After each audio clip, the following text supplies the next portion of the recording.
Hey everyone, Shawn Clement here. We're going to show you how grass whips, hockey sticks, hammers, and a multitude of other tools are going to help you simplify the game beyond belief so that you can evolve into the golfer you're supposed to be. Enjoy. Hey everyone, Shawn Clement here at the Royal Quebec Golf Club in beautiful Quebec City. And today we're going to be talking about weight shift. And I'm sure many of you have been waiting for this one. In order to understand weight shift in your swing, you need to understand weight shift and how a human body gets around. And you're going to understand a couple of really cool things. So the center of gravity of my body, the centermost point where I have equal weight, front to back, side to side, and up and down, if I want to move my body in that direction, I literally have to lose my balance and catch myself. I'm not going to reach forward and try to pull myself to places. That would be an immense amount of effort. I'm just going to literally fall forward and catch myself. If I want to run, I'm just going to fall forward more and catch myself faster. If I want to walk backwards, I'm going to lean back and catch myself backwards. What about if I want to walk side to side? Well, I can lean sideways behind because I have an obstacle in front of me. This is typically where you want the weight shift to happen in the golf swing. You don't want the one where you're falling forward. So in order to illustrate this, as you finish your turn in the backswing, and this is one of the main reasons why many of you don't really complete your backswing the proper way and tend to sway off the ball. So in order for me to walk this way, see how the weight, the backswing is turning in a way where my weight is actually going to shift from the inside of my right back to the left from behind. Did you see that?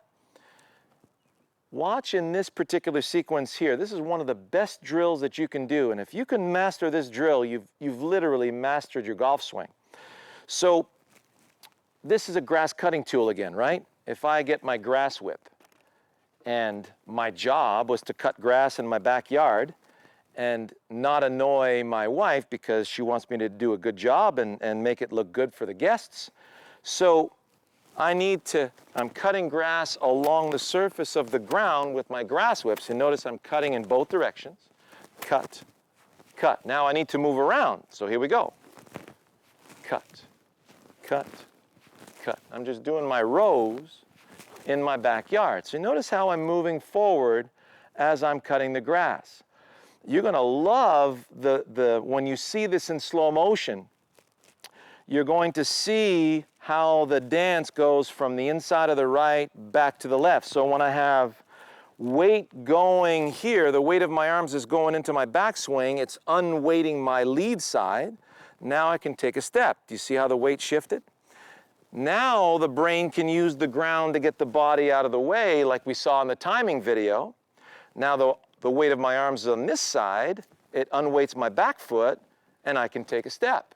Now I can cut the grass in that direction.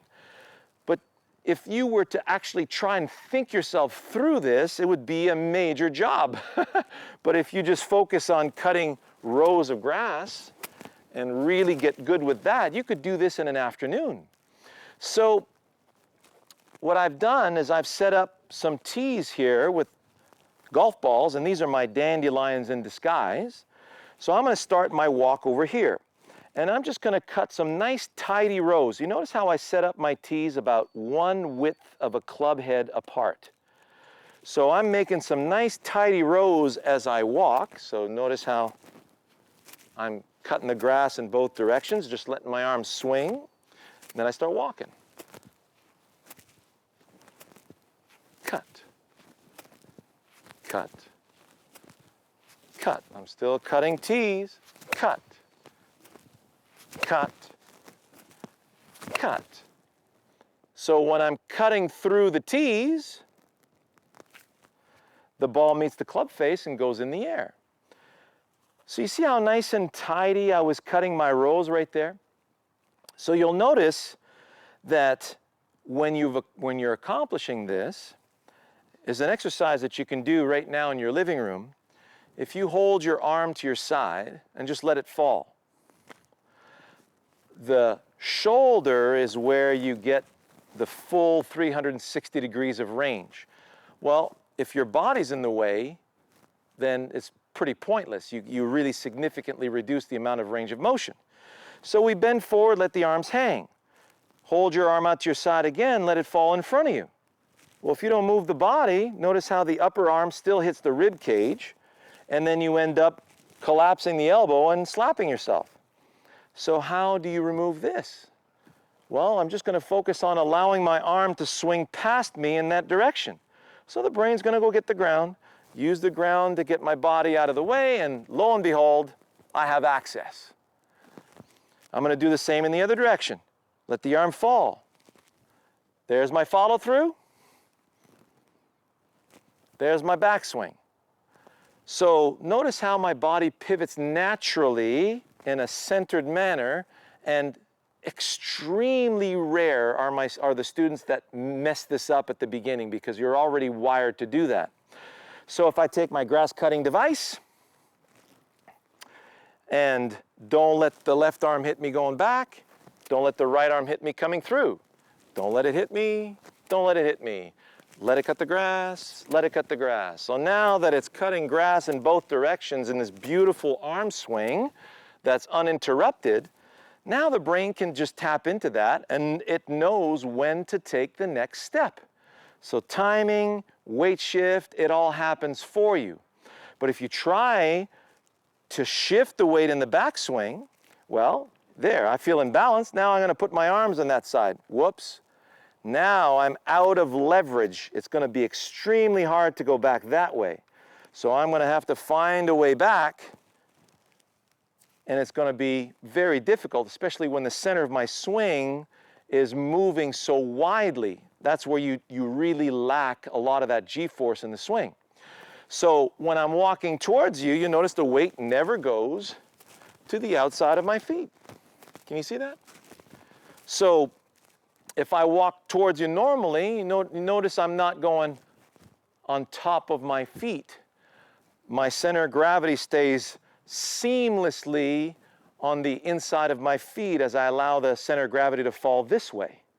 So it's very, very difficult to mess this up at first when you're thinking about it, yes, but then as you go along, you'll notice it'll fall into a beautiful rhythm. So then all you have to do is make a stationary walk. So you notice if I just let it swing, plant, swing, plant, swing, plant, swing. I'm not thinking about it. I'm just letting my arms swing in each direction. And you notice how the heels want to plant at the right time. So back to that wonderful drill here. And you'll notice as I go through each one, there's no change. So a lot of you, when you get to the ball, all of a sudden you take control and you're trying to put the club to the ball. Feel like there's no change in the way that, so you're just letting the weight of your arm swing cut through the tee. The ball's not going to stop 40 pounds of arms. So here we go. Letting it cut. Letting it cut. Let it cut. Let it cut. Let it. Let it. Let it. Let it. That's where you're going to get really wonderful shifts of weight. And guess what? You don't have to think about it. You're already wired. You get this for free. Here's the best way for you to integrate it into your golf swing seamlessly. Hope you enjoyed that. We'll see you next time.